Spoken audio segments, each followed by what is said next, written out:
하겠습니다.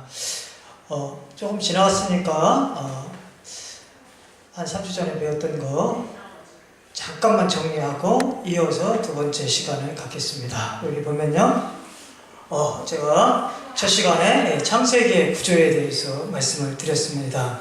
창세기가 두 구분으로 되어 있다. 이거를 이제 편의상 창세기상, 창세기하 이렇게 볼 수가 있는데, 여기 보면은 창세기 1장 1절에서 11장까지가 창세기상 부분으로, 여기는 인류 초기의 역사, 이거를 짤막하게 줄이면 태고사 라고 볼 수가 있습니다. 수많은 사람들이 여기 이제 나타났다가 사라지는 그런 어떤 태초부터 시작해 갖고서 우리 고대의 어떤 일들에 대해서 다루고 있습니다.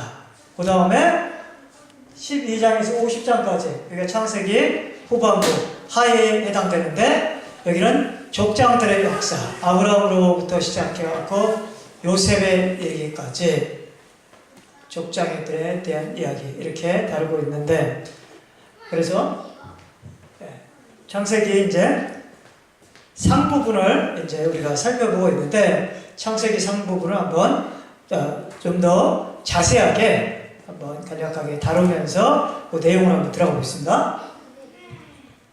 여기 보면은 창세기 상부분은 한 문장으로 이렇게 표현을 하면은 이렇게 표현할 수가 있겠어요. 그래서 창세기 상부분에서 가장 그 중심적인 키워드는 사람입니다. 사람.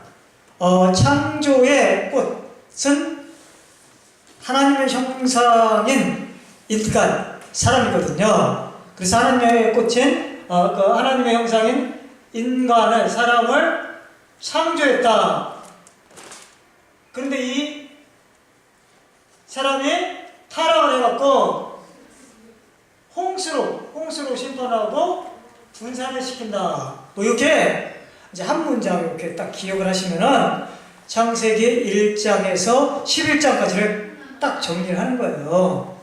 아시겠죠? 키워드인 사람을 중심으로 해갖고 두 글자씩, 창조, 타락, 홍수, 분산, 이 네 가지 키워드를 여러분이 딱 하면은 1장에서 11장까지의 뼈대가 딱 갖춰져서, 이제 1장에서 11장까지 두 글자로 한번 그 장들의 제목들을 한번, 장들의 내용들을 한번 정리해 보겠습니다.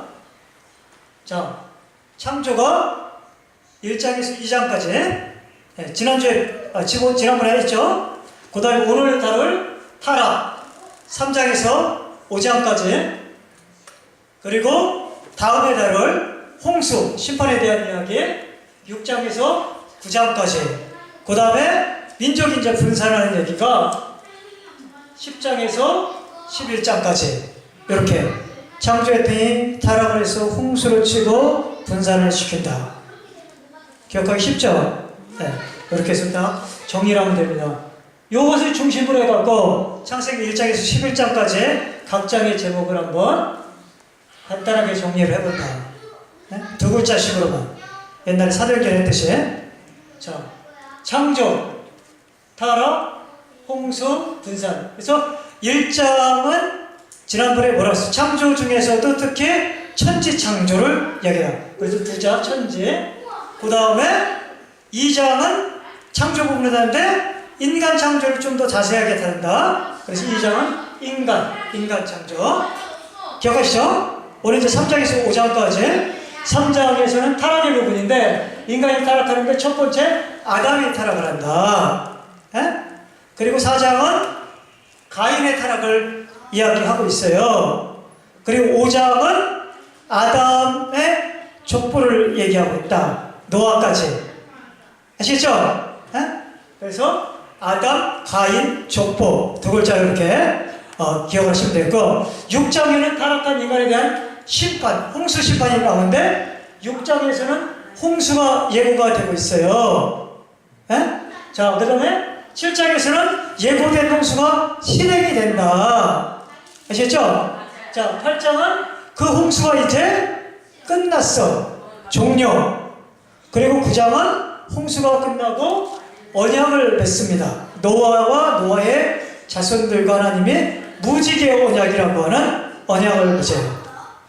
기억하겠죠? 그 다음에 이 노아의 자손들이 10장에서는 분산이 된다. 민족이 분산되기 때문에 두 글자 민족. 아시겠죠? 그리고 11장은 우리가 너무나 잘 아는 바벨탑 사건. 바벨. 기억하시겠어요? 한 번만 연습해 보겠습니다. 자, 1장에서 2장까지 1장은 뭐라고요? 천지창조, 천지. 2장은 인간창조. 그렇죠? 3장에서 5장까지는 창조에 대한 타락에 대한 얘기했어요. 3장은 누구의 타락? 아담. 4장은 가인, 아담의 아들 가인의 타락. 그리고 5장은 뭐? 족보, 아담의 족보. 아담에서 노아까지. 자, 6장부터 9장까지는 홍수인데 6장에서는 홍수가 예고가 되고 7장에서는 실행이 되고 8장은 종료가 됐죠. 그리고 끝나고 난 다음에 어떻게 했다? 언약을 맺었어요. 무지개 언약. 그쵸? 10장에서 11장까지는 분산인데 10장에서는 민족이 분산돼요. 민족. 11장은 우리가 잘 아는 바벨탑 사건. 이렇게 정리하면 되겠다. 기억하기 쉽죠? 네, 이렇게 창세기 하면 되겠습니다. 자, 그래서 오늘은 두 번째 큰 카테고리 타락에 대해서 3장에서 5장까지. 먼저 3장 간단하게 한번 해서 지난번에 배웠던 걸 한번 정리를 한번 해보고요. 1장에서 2장까지 간단하게 창조는 하나님의 작품인데 특히 삼위일체 하나님의 작품이다. 그래서 여기 보면 창세기 1장 1절에서는 태초에 하나님이 천지를 창조하신다. 그때 하나님은 물론 삼위일체 하나님을 얘기하지만 조금 더 구체적으로 얘기하면 성부 하나님을 얘기한다고 볼 수도 있겠다. 그리고 1장 2절에는 성령이 수면위에서 운행하는 얘기가 있어요. 성령 하나님이 창조에 관여를 하십니다. 그리고 요한복음 1장 3절에 보면은 태초에 말씀이 계시나 쭉 하면서 이 말씀이신 예수님께서 세상을 창조하셨다 그런 얘기가 있어요. 그러니까 성부, 성자, 성령 삼위일체 하나님이 창조하신다. 천지를. 우리가 공부해서 해봤고요.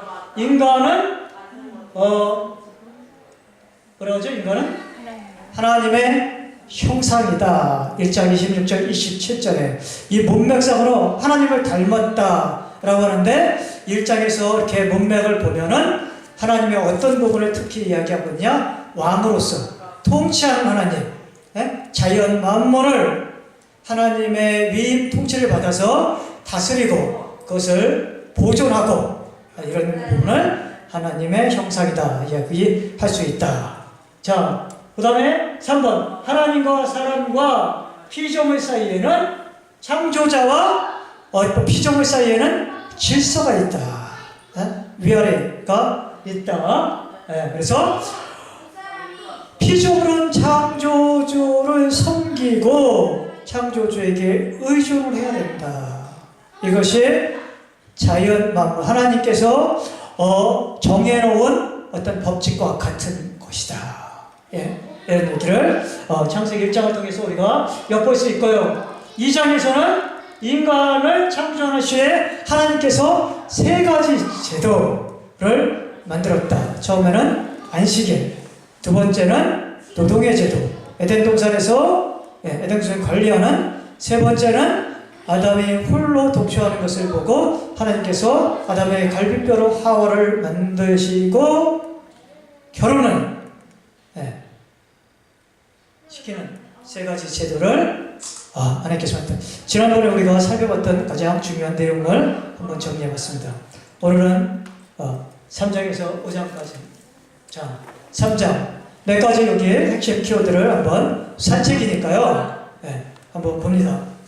첫 번째 보면요, 아담의 3장에는 우리가 잘 알다시피 2장 16절에 하나님께서 에덴 동산을 만드시고 에덴 동산에 많은 나무들이 이제 나타나는데 그 중에 하나의 나무의 열매를 따먹지 말라고 명령하십니다. 우리가 잘 아는 선악과 이 금단의 나무를 따먹지 말라. 그리고 따먹는 날에는 반드시 죽는다. 이렇게 얘기를 했어요. 그러니까 이것은 어떤 의미에서는 이 언약인데 하나님과 인간이 지켜야 될 언약이에요. 그러니까 이 나무의 열매를 따먹으면 죽고 따먹지 않고 약속을 지키면 사는, 이거는 이제 인간이 순종하느냐 불순종하느냐에 따라서 언약이 지켜지고 안 지켜지고 인간의 생사가 결정되는 이런 것을 좀 신학적인 용어로 그 행위 언약이라고 보통 얘기를 합니다.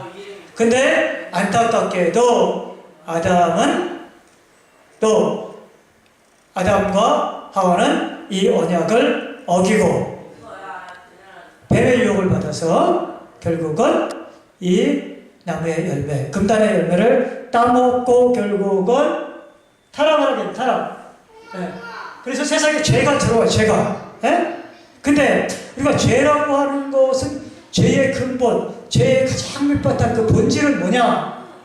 그것은 3장 5절에 보면은 왜 따먹었느냐?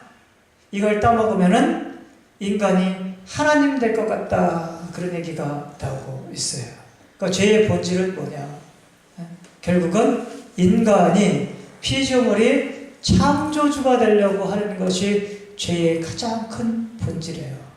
그래서 제가 이제 택배 일을 하는데 우리 같이 일하는 그 동료 중에 한 사람이 잠언의 말씀을 하나 이렇게 누가 보내줬나 봐요. 카톡에. 근데 거기는 뭐라고 나와 있냐면 우리가 잘 알듯이 교만은 패망의 선봉이다 이런 얘기를 하더라고요. 그래서 겸손에 대한 얘기는 이렇게 하고 교만을 이렇게 대비하는 이런 것들을 하면서 저한테 교만이 뭐냐, 겸손이 뭐냐, 이 말의 뜻이 뭐냐 이렇게 얘기를 하더라고요. 근데 우리가 일반인들도 교만을 얘기하고 겸손을 얘기하는데 기독교적인 교만과 일반 사회에서 쓰는 교만은 조금 차이가 있어요. 왜냐하면 하나님을 전제로 해서 기독교에서는 겸손과 교만을 얘기합니다. 근본적으로. 그래서 교만이라고 하는 것은 뭐냐? 자기 주장을 폐업하지 못하고 피조물인데 내가 마치 내가 창조주라고 착각을 해갖고 피조물이 창조주의 자리에 앉으려고 하는 것을 교만이라고 해요. 겸손은 마찬가지로 자기 주제를 파악하고 내가 피조물이기 때문에 자기 위치를 제대로 알아서 창조주 행세하지 않으려고 하고 피조물로서 하나님을 경배하는 어떤 삶, 이런 삶을 사는 것이 어떻게 보면 인간의 어떤 겸손이죠. 겸손. 일반 사회에서는 그런 것을 겸손이라고 하지 않잖아요. 그냥 인간과 간에 조금 자기를 낮추고 이런 것들, 자기를 남보다 낮게 여기고 이런 것을 교만이라고 하지만 성경에서는 그렇게 얘기하지 않고 하나님과의 관계 속에서 먼저 이야기하고 있는데 마찬가지로 그래서 죄의 본질은 다른 말로 하면 교만이라고 볼 수가 있겠습니다. 이런 면에서 결국은 인간인데 자기가 착각하고 하나님이 되려고 하는 그런 것들이 어떻게 보면 교만이다. 그것이 죄의 본질이다. 그래서 결국은 인간은 죄를 짓고 그렇게 타락을 했어요. 그래서 그 금단의 열매를 따먹으면은 죽는다고 그랬잖아요. 그쵸? 네. 그 결과로 여기 보면은 타락의 결과, 죄의 결과로 결국은 죽음을 맛보는 것이 3장 19절. 그래, 너는 이제 흙으로 돌아갈 것이다. 그렇게 얘기를 하고 있습니다. 그리고 5장에 아담의 족보에 아담이 결국은 900살 이상 살다가 하나님의 약속의 말씀대로 죽음을 맞이하는 것을 볼 수 있어요. 당장 죽는 건 아니에요. 그렇지만 하나님을 떠난 인간, 죄와 함께 있는 인간은 결국은 죄의 싹은 사망이다. 로마서에서 얘기한 것처럼 죄의 결과로 죽습니다. 그러니까 인간의 죽음의 근본적인 원인은 뭐냐? 그것은 하나님을 떠나서 죄로부터 인간이 타락한 것이 근본적인 원인이죠. 그래서 죽음이 인간에게 찾아온다. 그리고 세 번째, 그렇게 해서 이제 안타깝게 비극으로 끝나는 것 같지만 하나님은 타락한 아담에게 장차 이 죽음으로부터 이 아담과 아담의 후손을 구원할 메시아를 약속하는 말씀이 창세기 3장의 가장 중요한 3장 15절, 우리가 거기 한번 읽어보겠습니다. 3장 15절 잘 알죠? 네. 내가 너로 여자 원수가 되게 하고 내 후손도 여자의 후손과 원수가 되게 하리니 여자의 후손은 내 머리를 상하게 할 것이요 너는 그의 발꿈치를 상하게 할 것이니, 이렇게 얘기하고 있죠. 비유로 좀 얘기하고 있는데요. 여기에 보면은 여자의 후손이라고 하는 얘기가 있습니다. 이것이 원문에 보면 3인칭 단수로 되어 있어요. 여자의 후손. 근데 남성형으로 되어 있습니다. 남성형. 그러니까 여자의 후손이 결국은 와서 뱀으로 상징하는 사단을 결국은 머리를 상하게 한다. 이거 사단 박멸이라고 해요. 예? 악한 세계, 사단을 근본적으로 처치하고 그리고 인간을 구원할 것이다. 이런 얘기를 하고 있는데, 여자의 후손은 여기서 메시아, 우리가 이제 신약으로 나오면 예수 그리스도를 얘기할 수가 있겠어요. 그래서 희미하게나마 여자의 후손인데, 여자의 후손은 남자도 있고 여자도 있잖아요. 여자가 나오면. 그쵸? 근데 메시아는 여자가 될 수가 없고 3인칭 산수 남성형이 될 때 메시아는 남자의 몸으로 온다라고 하는 것을 희미하게 이렇게 예언해 놓고 있어요. 그래서 이것을 메시아 사인이다, 그렇게 많이 얘기하고 있습니다. 네? 그래서 하나님께서는 하나님의 말씀을 어긴 아담과 하와에게 죽음을, 결국은 심판을 주셨지만 심판 가운데서도 하나님이 희미하게 구원의 소망을 다시 한번 주는 그런 내용이 3장에 또 나오고 있습니다. 그래서 그 이후에도 보면은 우리가 잘 알다시피 3장 21절 같은 데 보면은 하나님께서 이 아담과에게 가죽옷을 또 쥐어 입히는 그런 이야기가 좀 나오고 있습니다. 자, 3장은 이 정도 넘어가고요. 4장에 보면은 3장이 아담의 타락이라고 하면 4장은 가인의 타락이에요. 근데 우리가 사실 보면은 창세기 전반부에서 이야기하고자 하는 그 전체적인 문맥을 놓치면 안 돼요. 4장에 보면 가인과 아벨에 대한 얘기가 나와요. 그러면 우리는 가인은 나쁜 아우를 죽이잖아요. 그렇죠? 네? 그리고 아벨은 억울한 죽음을 당하잖아요.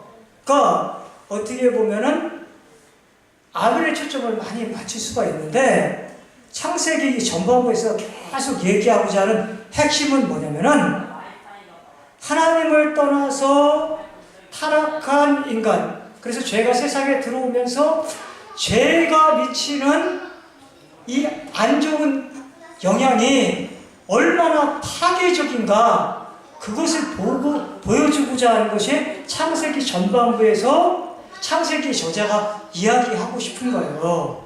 그래서 인간은 결국은 홍수의 심판을 받을 수밖에 없는 존재다, 이 얘기를 하고 싶은 거지, 아벨이 믿음을 지켰다 이런 얘기는 부차적인 얘기라는 거예요. 아담의 죄가 얼마나 이 걷잡을 수 없는지, 우리가 불길이 해갖고서 걷잡을 수 없어갖고 집어 삼키잖아요. 그쵸? 그런 거지. 제일 처음에는 작은 불씨였어. 그렇지만 그게 불이 번져갖고 이제 도저히 손을 쓸 수 없을 정도로 파괴하는, 나라 전체를 집어 삼킬 것 같은, 이 천지를 완전 집어 삼킬 것 같은 죄의 이 어마어마한 영향력을 보여주는 거예요. 갈수록 죄는 제일 처음에는 작은 것 같았어요. 그냥 선악과의 열매를 하나 따먹는 정도, 그게 뭘 그렇게 큰 죄일까? 근데 그것이 조금 시간이 더 지나가니까 죄가 성장을 해갖고 사람을 죽여요. 거기서 끝나는 것이 아니라 또 이제 사람을 죽였을 때 제일 처음에 양심의 가책을 조금 느껴요. 마음에 찔리는 게 조금 있어. 그래서 피해서 도망가. 근데 이제 한 걸음 들어갔고 이제 죽이고선 오히려 더 적반하장식으로 아, 내가 더 많이 죽여야 되는데, 막, 유영철처럼 내가 요 정도밖에 못 죽이고선 잡혔네, 억울해 죽겠네, 막, 이 정도로 나간다는 거예요. 예? 그런 것을 이제 보여주는 사건이 사장 사건. 그러니까 여러분이 핵심을 놓쳐서는 안 된다는 거예요, 여기서는. 예? 그래서 사장에서 보면은, 가인의 타락을 얘기하고 있는데, 사장의 이제 사건의 배경이, 1, 2절에 나와요. 거기에 보면은, 아담이 이제 하와와 함께 동치해서 가인과 아벨을 낳는다. 근데 가인은 농사하는, 농부 직업이, 그리고 아벨은, 양치는 목동이었어요, 목동. 네, 이게 직업을 갖고 있었는데, 세월이 지난 후에라고 했는데, 아마 이제 추수할 때가 되는 것 같아요, 추수. 이렇게 결실의 시간이 되어서, 가인은 농사를 짓는 사람이니까, 3절에 보니까 땅의 소산으로 재물을 삼아 여호와께 드렸다. 아마 추수감사 뭐 이런 건가? 아마 그 정도. 이렇게 해서 둘 다 하나님 앞에 각자 자기의 어떤 직업에 맞게 재물을 가지고 나서 제사를 드렸다. 우리가 잘 아는 내용이죠. 오늘날로 용어로 바꾸면 뭐 예배를 드렸다. 그렇게 얘기를 할 수가 있겠습니다. 그런데 우리가 잘 알다시피 가인의 재물은 하나님께서 거절하셨고 아벨의 재물은 받으셨잖아요. 그럼 왜 하나님은 가인 것은 거절하고 아벨 것은 받았는가? 신약에서 보면은, 신약의 경우 히브리서 11장 4절 같은 경우는 아벨의 어떤 제사를 믿음의 제사라고 이야기하고 있어요. 그리고 창세기 4장에서도 보면 왜 가인의 제사를 안 받고 아벨의 제사를 받았는지 한 줄을 자세히 읽어보면 좀 힌트를 얻을 수가 있어요. 그러니까 중요한 것은 뭐냐면은 아벨은 믿음의 제사를 드렸다. 이것을 통해서 가인은 믿음이 없는 제사를 드렸다. 이렇게 우리가 바꿔서 또 해석할 수 있잖아요. 그렇죠? 그러니까 제사, 오늘날로 또 예배에서 제일 중요한 요소 중에 하나는 믿음이다. 또 다른 의미로 따지면은 우리들의 이 마음의 상태가 중요하다는 거예요. 마음의 상태. 제가 무엇을 가지고 하나님 앞에 나오느냐, 외향적인 것보다는 우리의 내면이 어떤 자세와 어떤 마음가짐을 가지고 하나님께 나오느냐가 우리의 제사와 우리의 예배를 하나님께서 연락하느냐, 받으시느냐, 안 받으느냐의 어떤 그런 결정의 요소가 될 수가 있겠다. 근데 여기서도 보면은, 4절 같은 데 보면은, 아벨은 자기도 양의 첫 새끼와 기름으로 여호와께 드렸는데 하나님께서는 그의 재물을 받으셨으나 그렇게 얘기하지 않고요. 그 앞에 더 있어. 아벨과 그의 재물을 받았다고 했어요. 그러니까 재물만 받은 게 아니라 재물 앞에서 먼저 뭐를 받았냐? 아벨이라고 하는 사람, 그의 인격을 받으셨다는 거예요. 그의 믿음, 그의 어떤 됨됨 이런 것들을 먼저 받았어요. 그러니까 가인은 안 받은 거예요. 가인의 재물을 안 받은 거 2차적이고 먼저 가인을 연락하지 않았고 그의 재물도 연락하지 않았어요. 그러니까 가인이 하나님의 때 나와서 제사를 드리고 예배 드리는 그 자세와 태도, 이것이 올바르지 못했다. 그것을 다른 신약적인 용어로 하면 그걸 믿음이라고 얘기하는 거예요. 언제나 믿음이 아니었다. 그러니까 언제나 믿음이 없으니까 그것이 재물에도 영향을 미쳤다. 결국은 그런 것을 보여주고 있습니다. 그래서 요 한 구절이 예배, 우리가 어떻게 예배를 드리고 어떤 자세로 예배를 드리냐 이런 것을 잠깐 엿보게 하는, 궁극적으로 예배에 대해서 모든 것을 얘기한다고 볼 수는 없지만 조금 어떤 그런 부분을 이야기한다라고도 좀 볼 수는 있습니다. 그래서 우리가 어떤 자세로 하나님 앞에 나와야 되는가, 먼저 우리가 바른 자세로, 좀 믿음의 자세로 하나님 앞에 나오는 이런 것들이 굉장히 중요하다. 그런 것들을 좀 볼 수가 있다. 자, 이제 그 제사가 연락이 안 되는데 그것을 어떻게 보면 자기의 어떤 그 탓으로 돌려야 되는데, 그러니까 그것을 오히려 잘못된 방향으로 그것을 분출해서 가인이 자기 아우인 아벨을 이제 결국은 살해하게 됩니다. 그래서 제가 창세기 4장에서 얘기하고자 하는 것은 예배 얘기를 궁극적으로 하고자 하는 건 아닌 것 같아요. 그것이 결국은 하나의 어떤 사건이지만 더 중요한 것은 가인의 타락이 자기 자녀에게 영향을 미쳐서 그 가정에게 더 큰 죄로 이렇게 이어지는 얘기를 하고자 하는 것이 4장의 얘기라는 거예요. 4장에. 예? 불과 한 장만 넘어갔어도 한 세대가 넘어가면서 죄가 이제 막 오염되고 퍼져나가는 이 얘기를 조금 하고자 하는 거예요. 그러니까 우리가 어떻게 보면 죄라는 문제를 굉장히 심각하게 보통 큰 전염병으로 우리가 받아들이면 안 된다는 거예요. 그래서 우리가 인간이 죄성을 가지고 있다라고 하는 것을 그냥 너무 인간은 인격적으로 이렇게 대우해 주면은 사람이 변할 것이다라고 하는 너무 낙관적인 어떤 그런 사고방식을 기독교인들은 좀 갖는 것은 그렇게 바람직하지 않다. 물론 그런 면도 있지만 인간의 어떤 궁극적인 것은 양면성이 반드시 있기 때문에 죄라고 하는 것을 배제하고 우리가 너무 이 긍정적이고 낙관적으로 이렇게 인간을 바라보는 것, 그렇다고 해서 너무 부정적으로만 바라보는 것도 문제가 되지만 죄라고 하는 이런 부분에 대해서 정말로 우리가 좀 진지하게 바라보는 것은 굉장히 중요하다라고 하는 것을 이야기하고 있습니다. 그리고 여기는 이제 안 다루고 있지만 4장 후반부에 보면은 결국 이렇게 범죄한 가인이 이 아담을 떠나서 유리방황하다가 우리가 잘 아는 에덴의 동쪽으로 갑니다. 그런데 하나님께서 거기에서 은혜를 베풀어서 문화가 번창을 합니다. 오히려 믿는 사람들을 통해서 문화가 번창하는 것보다 믿지 않는 사람을 통해서 세속 문화가 더 번창하는 경우도 참 많이 있어요. 그런 것들을 보면은 이것도 하나님의 큰 은혜죠, 그렇죠? 범죄한 아담에게 하나님이 즉석에서 그를 죽음으로 몰지 않고 자손을 줘갖고서 대를 잃게 하는 것도 하나님의 큰 은혜이듯이 범죄하고 살인까지 저질렀던 가인에게도 하나님께서 그를 당장에 보내지 않고 그의 후손을 통해서 문화가 번성하는 하나님의 끊임없는 은혜를 베풀어 주시는 것을 우리가 볼 수가 있습니다. 우리 마지막 5장 짤막하게 보고 오늘 마무리하겠습니다. 자, 5장에 보면요 족보가 나옵니다. 거기에 보면은 5장에 아담의 족보를 쭉 이야기를 하고 있어요. 그래서 여기 보면은 족보에는 뭐 이제 아담이 결국은 죽었다. 아담의 자손들이 계속 나와서 몇 세까지 살고 죽었다. 이런 얘기들이 줄을 쭉 이루고 있어요.